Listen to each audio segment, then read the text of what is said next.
Hello, everyone, and welcome to the Melbourne Traditionalist podcast, episode 41.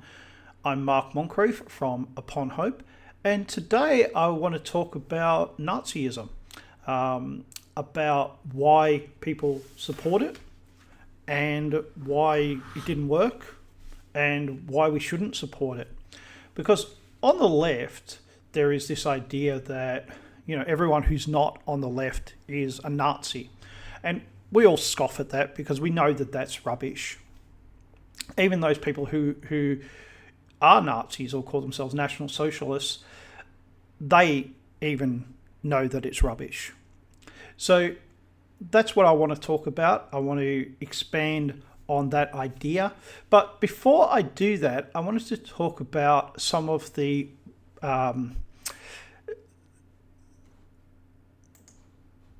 videos that I've been putting up. I put up a video every day.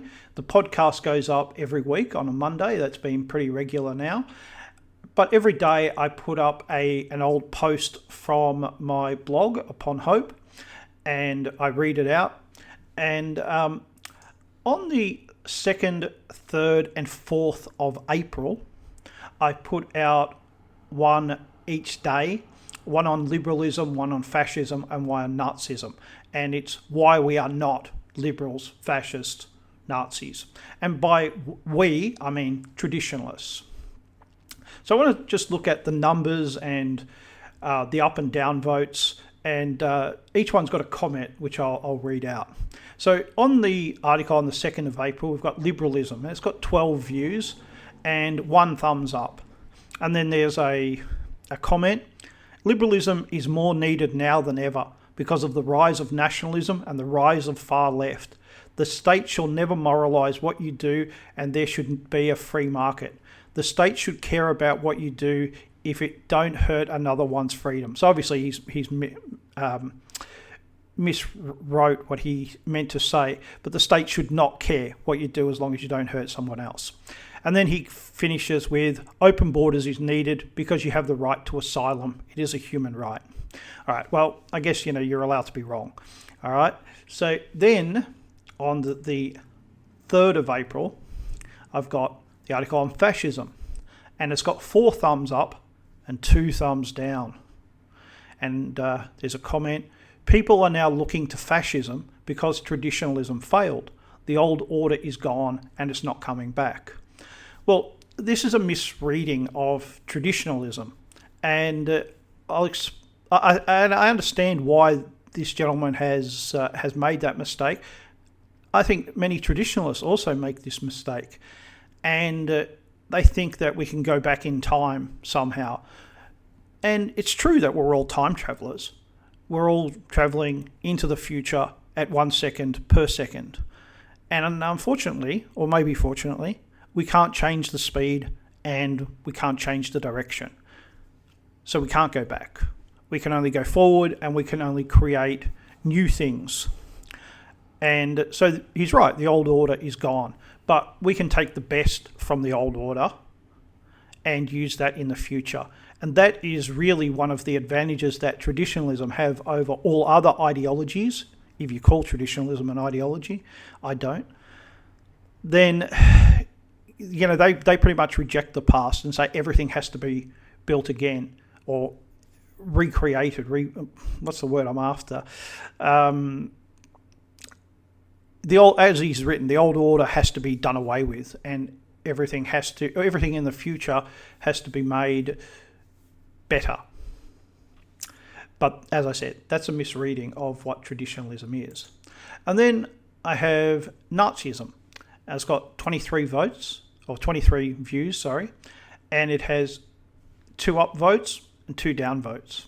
And then there's a comment, Dear Sir, have you read The Hidden Tyranny by Walter White Jr., My Irrelevant Defense by Arnold Leese, Kill the Best Gentiles by James von Braun, and The International Jew by Henry Ford? No, I haven't. And the reason I haven't read these books, or books like them, is for the same reason I don't read philosophy, and the same reason I don't read that many books on ideology, because I find them to be dead ends. they're cul-de-sacs, and you get into them and there's nowhere else to go. You're trapped. Instead of using this as, hey, that's interesting information, let's add that to what else I know from other readings. So I find them to be a waste of time. Now, then we have, but I thought that was very interesting that different people, liberalism was, oh yeah, and then people were like, oh, fascism, interested in that, and then Nazism, woo, but it was much more controversial. So obviously people who are listening to this, there are people who are interested in fascism, and there are people who are interested in Nazism, and they think that this is a part of the future. I don't agree. And I'd like to talk about, firstly, why people are attracted to Nazism. Why is it that there's always people who are interested in this, quite frankly, failed ideology? Well, the very first thing is something that I really approve of, and that's agency. And the Nazis had agency. They made things happen. They were dynamic. They didn't wait around for other people to do stuff. And when you look at the leading Nazis, Hitler, Goering, Goebbels, Himmler, they actually made things happen. And you go back to the 20s and the 30s, I'm talking like before 1935, they took a movement that didn't exist and made it a movement. Everything that came to pass because they made it happen. They didn't sit around, and they got other people. It wasn't like they were the only four people and everyone else did what they said. No, they actually created a movement, and it's a remarkable achievement. No matter what you think of the end goal, it is a remarkable thing that they achieved. Another thing that people like about them is their strength. They're not weaklings. They're always talking about strength, and they don't back down.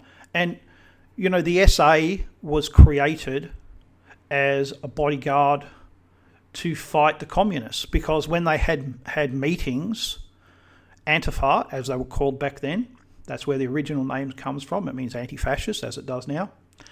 And they would go and break up the meetings. They would violently attack the meetings and beat people up and threaten the owners of the establishments and so forth. And so the Nazis created the SA to protect the meetings and to fight back against the communists.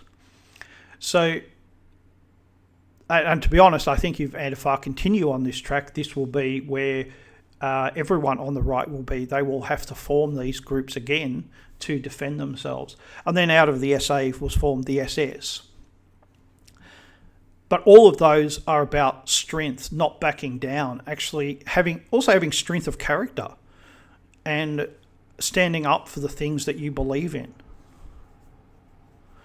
And another thing that people find really attractive about them is their warlike nature and their thirst for empire.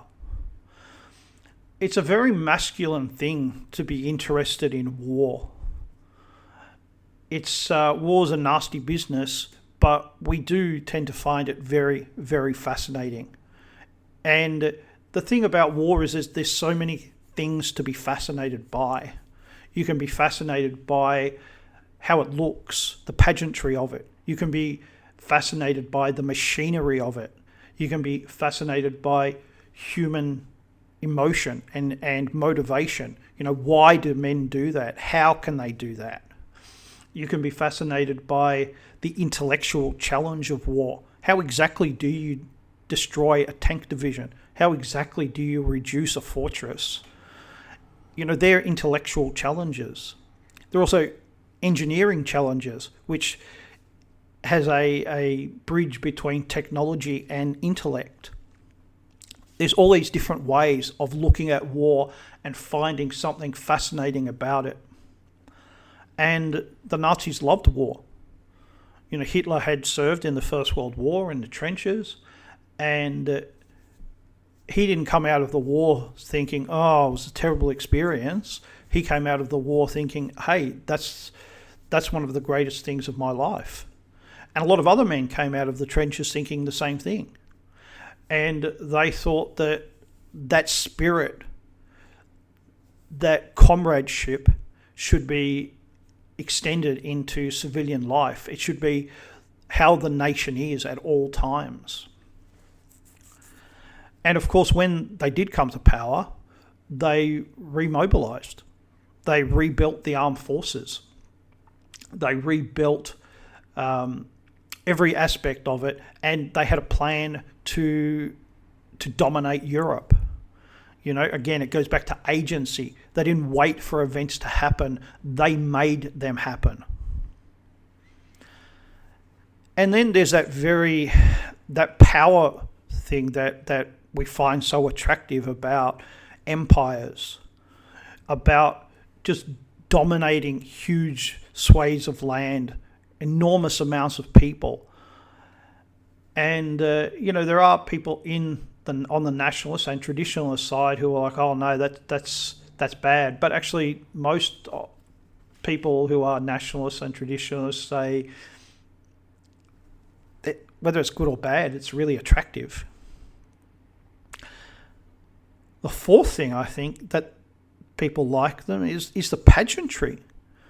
Their parades, their banners, the bombastic speeches. That's not a minus, that's a plus. The over the top rhetoric, and the uniforms. Even the weapons look attractive. And that extended even during the war. You look at German war photography, and it's got a dynamic aspect to it. Everything seems to be in motion. Even when you see German prisoners, they still have an attractiveness to them because of the uniform and their haircuts and things like that.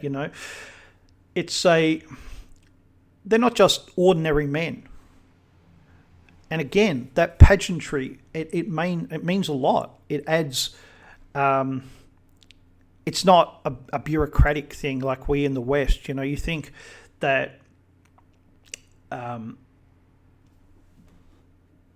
About the Western armies, the Soviet army, they have a glamour to them as well, but they don't have that same glamour as the German forces do, even though the Germans lost, which is maybe another thing that people find attractive about them. There is a romance to them that what if they had won?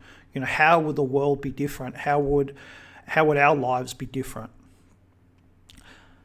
Another thing that is very popular about the Nazis is their antis, the things that they were against.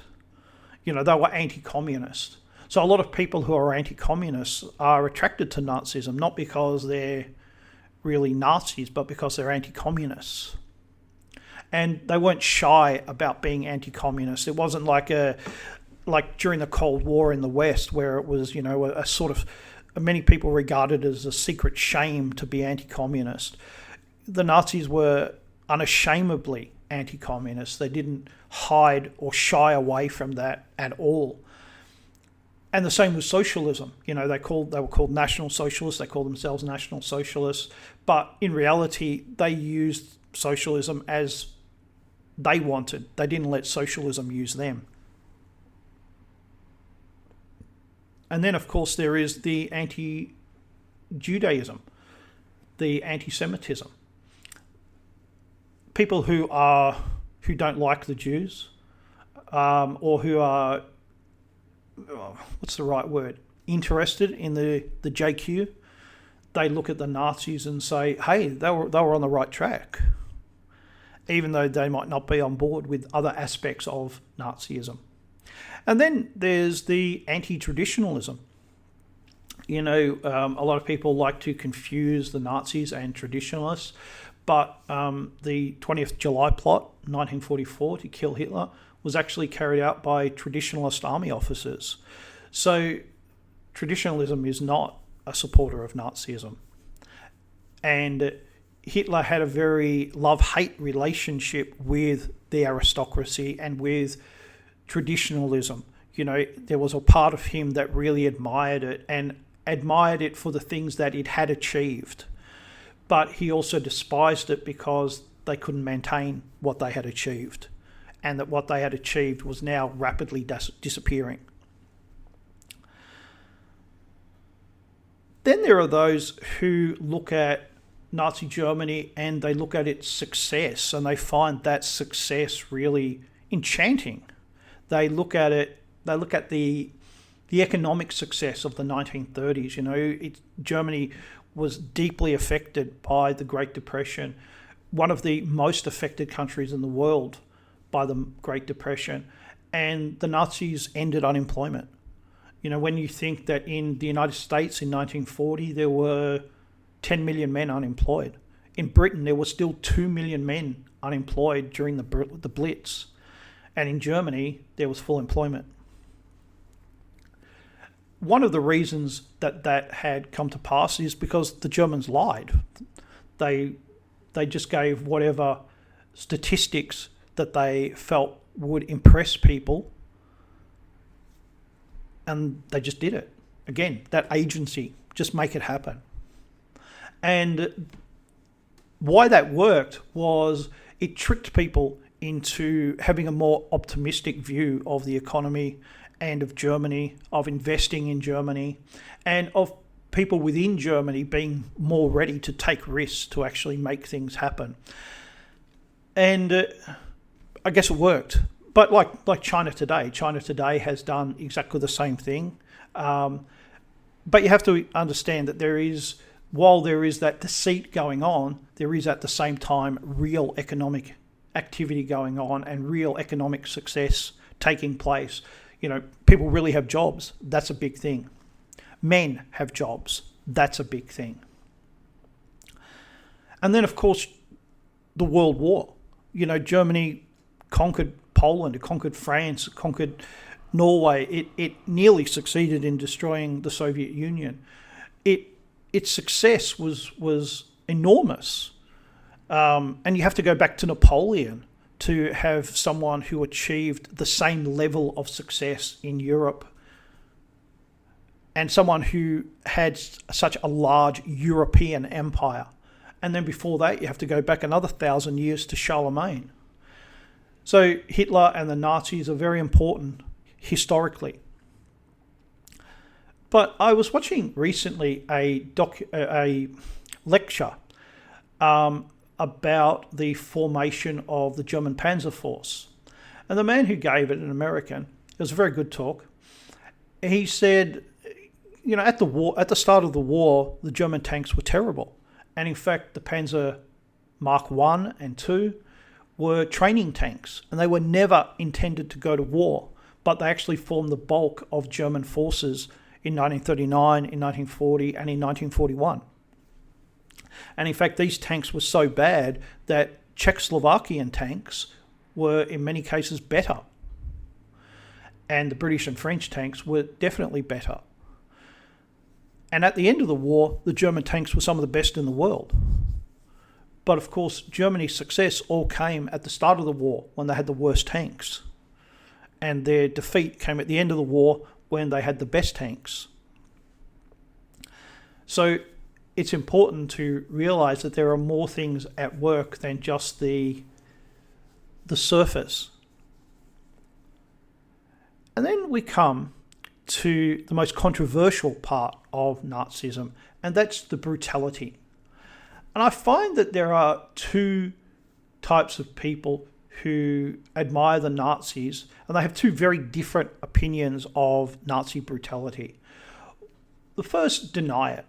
They say, oh sure, they were brutal, but they weren't as brutal as everyone talks about. You know, the Holocaust, you know, it's wildly exaggerated. You know, sure, people died, but, you know, they died from tuberculosis and they died from this or they died from that, you know. And the Allies were just as brutal. And then there's the other side that says, yeah, We killed the Jews. And why wouldn't we? And it's part of that strength. You know, we're stronger. We have that strength. And sure, it's a nasty business, but we could do it. And other countries, other ideologies, they talk about it, but they couldn't really do it. But we actually can do it. But then I also find that those kind of people, they talk about dishing it out, but they don't want to receive it. So the strength is all in their fist, not in their jaw. And then when it becomes a bit obvious that people don't agree with their opinion, they switch to the Allies were just as bad. And but the truth is that the brutality is a part of their appeal.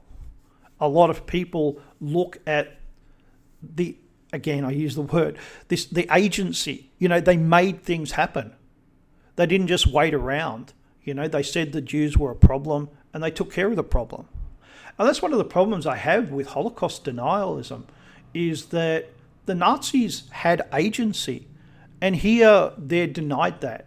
They're the eternal victims, you know, that they're being cheated, they're being lied about, no, they're not. They had the power of life and death over people and they used it.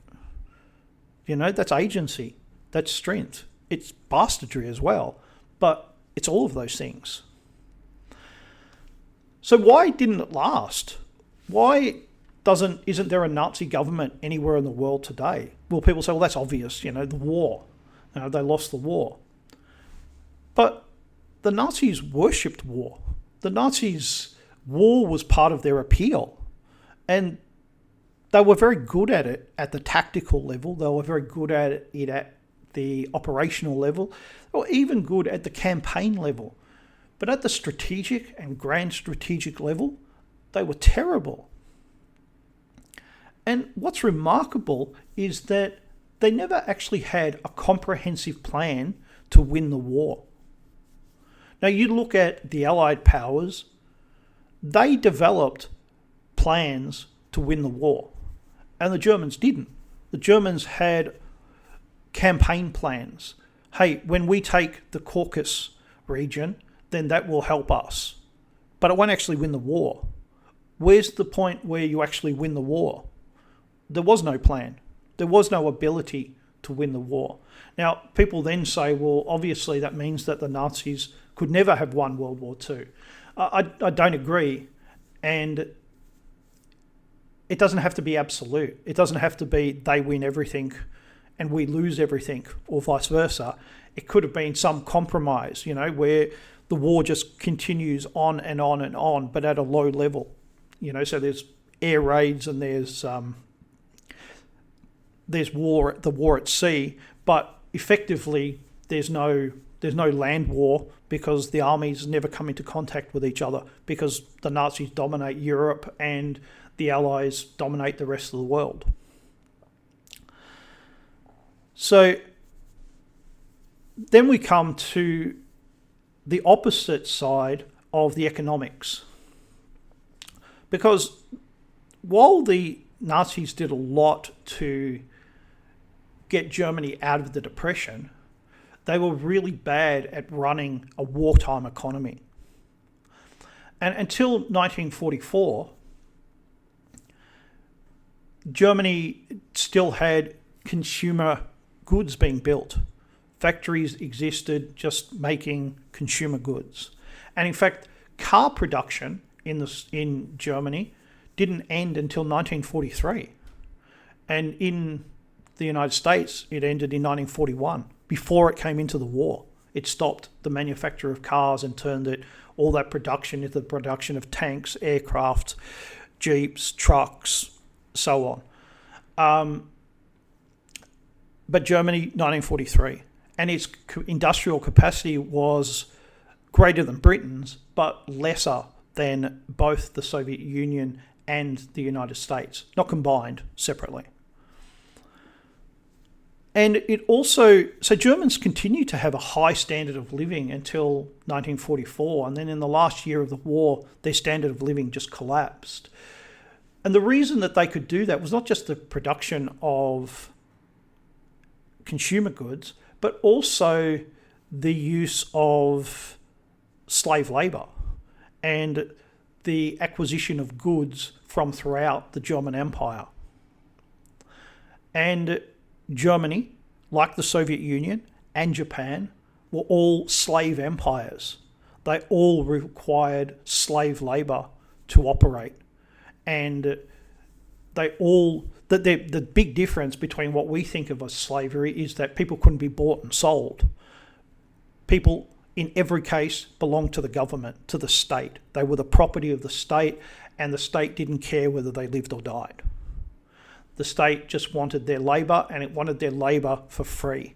And in most of these cases, they were worked so hard that they died. And one of the reasons that they died was because they didn't get enough food, because the state didn't value them at all.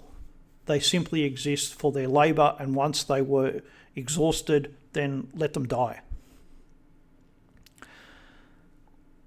But this also took place in terms of goods.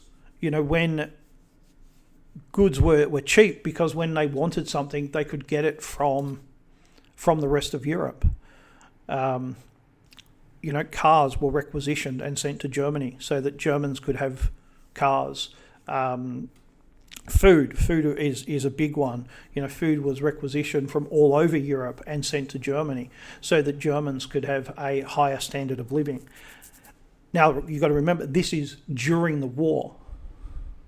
So these things are happening while the German army is fighting. But then we also have the way that the Nazis conducted themselves. Now, we talked about brutality, but I think I've already dealt with that. But it had contempt for its allies, and people look at it and say, well, really, their allies were pretty contemptible. They were, that they weren't very good on the battlefield. And sometimes that's true, sometimes that's not. I think it's a little bit overemphasized, the failures of, for example, the Italians. Most people think of the Italians or the Romanians or the Hungarians. But, they fought really hard battles too. Battles that if they took place in your nation's history, you would be very proud of what they had achieved. But at all times, the Germans treated them with contempt. I'll give one example, Bulgaria. Now, Bulgaria was a German ally in both world wars. And in the Second World War, its troops didn't leave the Balkans. So they took part in the occupation of Greece, they took part in the occupation of Yugoslavia, and that was pretty much it. But they wanted to buy tanks off Germany. And Germany said, yeah, but you've got to buy them. You've got to pay the market price for them. And that was the same for other Axis countries as well. They were told, you want our equipment, you have to pay for them. Now, you compare that to the Allies. In 1943 in Tunisia, there were 3 Allied armies. There was the British Army, there was the American Army, and there was the French Army. And the French Army was its equipment was worse than the British and the Americans. And the Germans took advantage of that. And the Americans looked at it and went, that's ridiculous. Why are we allowing one of our allies to become a weak link? We should at least make sure that they're as strong as us. So when you look at pictures of the French army from 1943 to 1945, you see them in American uniforms, American helmets, American rifles, American equipment. They look like they're just Americans, and normally you can only tell because of their badges. And that's because the Americans completely financed them and provided them with everything they needed so that they could continue to use their manpower and the political support that provided, and they wouldn't be a weak link. The Germans didn't do that at all. And even before the war started, Germany lost trust of other countries. people simply didn't trust Germany's word. And that's one of the reasons why in 1943 there was the unconditional surrender. Germany must unconditionally surrender, because whatever agreement was made, the Allies simply did not trust that Germany would carry it out, even if there was not a Nazi government. So, for example, there'd been a coup d'etat, a military coup, and a non-Nazi government was in place. They had so fouled the nest that they just didn't trust them. Now, that's very hard to live in a world where you don't trust people. You know, you've got to have a semblance of trust to be able to do even really basic stuff like trade. And that trust was effectively gone. So I'm at the 30-minute mark, and I was going to talk about why we shouldn't be Nazis, why we shouldn't support the Nazis. And I will talk a little bit about that. I think that really what it comes down to is that Nazism is not traditional at all. It is a revolutionary idea, and it shares a lot with communism. I don't want to say that it's the twin brother of communism, but it shares a lot of similarities with communism, and we're not communists either. And we shouldn't be supporting ideologies that don't work. And the war proved that it didn't work. You know, the Nazis were big fans of war, and they failed. That's a pretty big indictment. That's a really, really big indictment. All right, I will leave it there. Thank you very much, and hopefully I will see you next week. Bye-bye.